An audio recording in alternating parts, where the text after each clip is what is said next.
नमस्कार बंधुरा आज के बानाচ্ছি तालेर बड़ा खूब सहजे এটা আপনারা বাড়িতে বানাতে পারবেন। তাহলে ভিডিওটা আপনারা শেষ পর্যন্ত দেখতে থাকুন। দেখুন তালের বড়াটা কত নরম হয়েছে, কি সুন্দর হয়েছে। তালের বড়া বানানোর জন্য আমি এখানে একটা গোটা তাল নিয়ে ছাড়িয়ে তার শাঁস বার করে নিয়েছি। এই বাটির এক বাটির একটু কম আমি সুজি নিয়েছি, একই বাটির এক বাটি আমি চিনি নিয়েছি, এক বাটি আমি চালের গুঁড়ো নিলাম, ওই বাটির এক বাটি আমি ময়দা নিলাম। আমি নুন দিয়ে দিচ্ছি, নারকেল কোড়া দিয়ে দিচ্ছি, একটা গোটা নারকেল। এবার সব আমি একসাথে মেখে নিচ্ছি।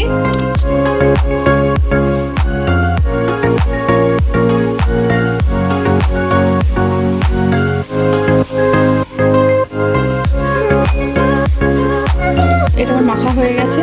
এবার আমি কিছুক্ষণের জন্য রেখে দেবো। তালটা আমি কিছুক্ষণের জন্য রেস্টে রেখেছিলাম। এবার এটা আমি ভেজে নেব। কড়াইতে আমি তেল দিয়েছি, রিফাইন তেল। তেল গরম হয়ে গেছে, এবার কড়াইতে আমি দিয়ে দেবো।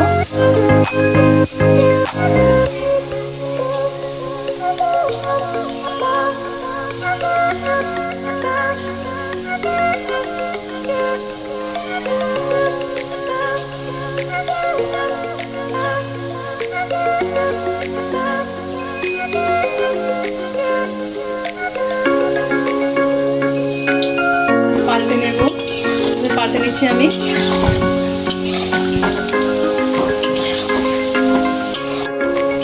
তালের বড়াটা ভালো করে ভেজে নেবো, একটু লাল লাল করে।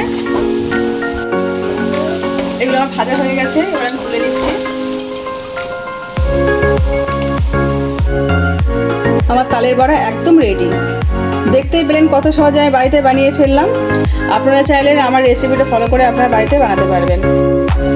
আজকে আমার এই রান্নাটা যদি আপনাদের ভালো লেগে থাকে তাহলে লাইক করে দেবেন, শেয়ার করে দেবেন। কেমন হয়েছে কমেন্টে জানাবেন। আবার নতুন নতুন রান্না পেতে গেলে আমার চ্যানেলটা সাবস্ক্রাইব করে দেবেন।